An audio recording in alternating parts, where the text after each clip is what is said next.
a lot about cover letters. I just wanted to recommend, like, yes, write your cover letter to the role you're applying for, but you can totally have a like form letter that you change a few things about. Like, there's shortcuts and hacks to it. I've done quite a few jobs of the same cover letter format. So. Do you reject people who don't have cover letters?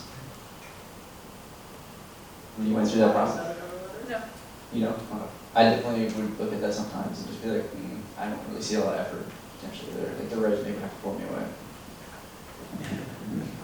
They're more important for individuals who have less experience, in my experience, Yeah. just because it's about selling yourself, where if I'm hiring for a director level position or like a senior leader position, I expect that you've already got 6 to 10 years of experience to get those kinds of roles, and so your resume should be able to kind of speak for itself a little bit.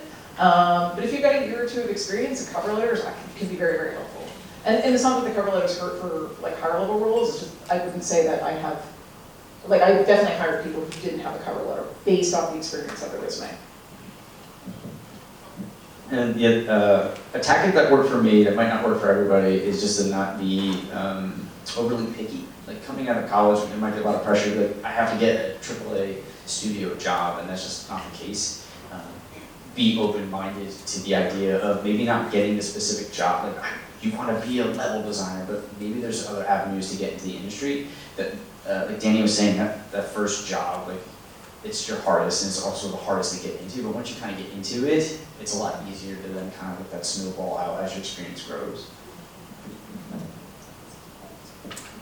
I also just want to say, so I'm someone who has never wrote a cover letter. I just got a little bit of a different path getting my jobs, and granted I've never worked at AAA, but that's also never been my goal. But what I have got my jobs through is my LinkedIn game.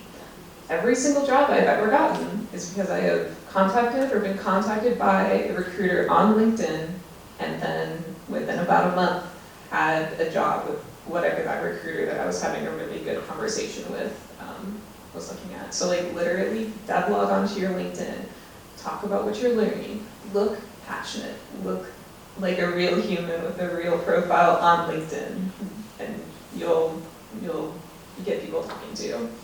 Can I just jump in real quick on the LinkedIn thing, because I just want to back up what you're saying. So I run a studio on the side, and basically every hire I've had in the last, I'd say 3 or 4 years, has been somebody who posted something cool on LinkedIn, and I was like, hey, do you want to talk about a job? So I just wanted to back up what she's saying. So because I run an indie studio, we're tiny. Unlike Crystal, I don't go through 600 applicants. So I do a little bit of headhunting on LinkedIn, and that's how I do it. So just wanted to back up what she said. I just have to shout out that I sign up my students to get their own LinkedIn accounts in high school to get them started on the idea. So thank you for saying that. Dude, if you were looking for a job and I could see you from senior year of high that'd to senior year of college, that'd be so cool. Like, start now. Creepy or cool? My friend, this is back in the 90s, went to Evergreen, we did audio production, majored in all this music stuff, was applying for a job at one of the big studios downtown Seattle, found out the boss's favorite pizza, bought 2 of them, taped his resume to it, and delivered it. He got the job. So is that too much information that they're finding out, or is that like cool that they would do the research? What do you think? You know, I think if you showed up at our studio door one day with pizza and a resume, I'd be a little freaked out and pretty sure you're trying to like steal industry secrets or something. But if you came to like one of our office parties that we publicly hold, and like knew who we were, that would be cool. So you know, time and place, I'd say, but leaning on the creepy side. It depends on if the pizza gets past Robert the bouncer at the front door of the studio. Yeah, I lean a little more on the creepy side on that one. And I think it's a time thing. Like, I think in the 90s is probably more fine. But alternatively, like having pizza delivered with special instructions to include your resume seems a little more solid to me. Or yeah, going to a public event and things that, just when we were in Reno, we had a fan who like flew from England and just showed up at our office. And we kind of like locked it down, we don't know who, right? Like, and this is just someone who's really dedicated to the game we were making, but like, we don't know that. We don't know what's going through people's heads. So, given the state of the world right now, I would hazard against just trying to bust into the office. I have one more kind of silly one. Who are the two Bungie developers? So as senior devs, how much time do you guys actually, like to say, per week get to actually put into actually playing Destiny, or do you? So every Friday, we have same percent Destiny 2 time from 10 to noon, where everyone hops on and plays the game. Aw. And that's really great because it's team bonding, you get to play the game and the content that people are making. But outside of that, I think I've logged. I play the game almost every day, or at least Yeah, on a weekly. I jumped back in recently. I'm taking along. Like I started back in at Lightfall, and then started up playing a new season. So it's been pretty cool.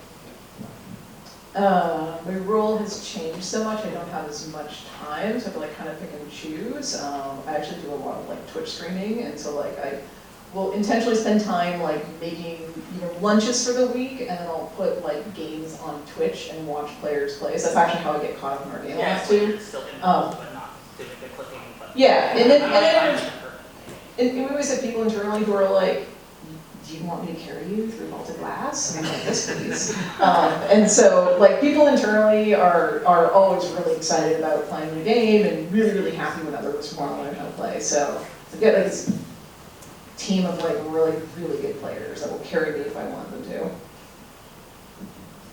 That's amazing, thank you. I'm glad to know that that's happened. Like, I was hoping it was at the office. Like, employees really did play their own game, drive that passion and everything. They play the crap out of it. They're like, some of the writers are like, they're like the speedrunners, or like they'll go solo the dungeons on their own. I'm like, no, that's ridiculous. Like that's why they carry you, because they can do it by themselves. Yeah, I'm trying my solo flawless next week. We'll see.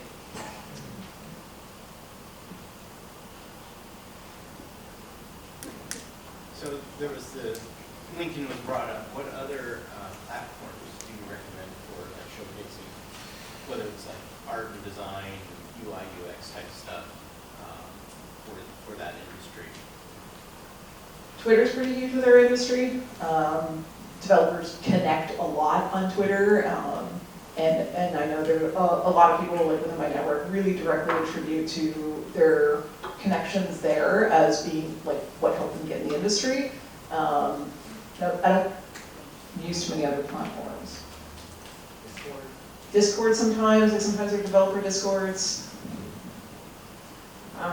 So I know myself and quite a few other engineers, we always have something on our other monitor playing on YouTube, and a lot of times we will play devlogs, just watching people make games, or devlogs from hackathons. So if you make some cool devlogs, like there's a chance that someone will stumble upon it or just have like a genuine interest in watching it.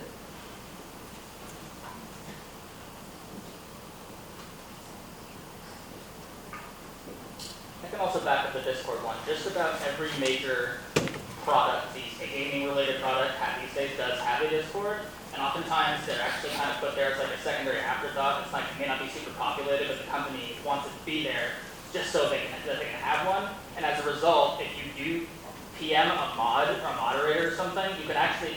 I have had times where I got somebody from Unity to speak directly to me about a problem we were having with their DevOps service, which our students really would love to use, but the students have a credit card, and we can't let the students do that. So we're basically being roadblocked from using the equivalent of Unity GitHub. I PM'd the Discord mod, and I actually got a response pretty much right away, and they connected me with their education marketing person. So sometimes Discord, actually, you can get some random hits out of it just by PMing the mod. Sometimes it'll work out. It's worth a shot. It's not like joining a Discord server is instant. There's no reason not to try.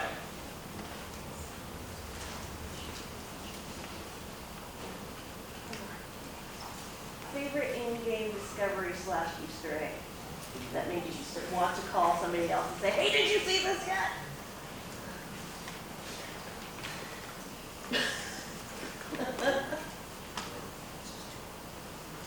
It wasn't supposed to be that hard. There's so much. So mine is less about the game and more the people I'm playing with. There are 3 people that, like one of them, I met this person playing World of Warcraft like 18 years ago.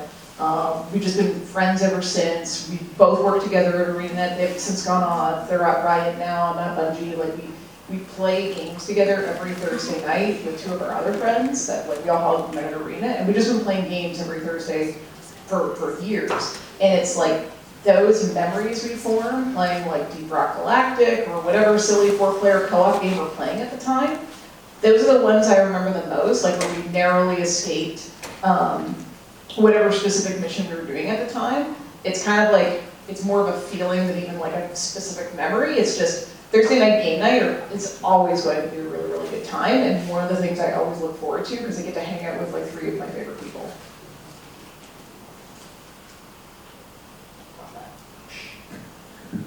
Wasn't even a question.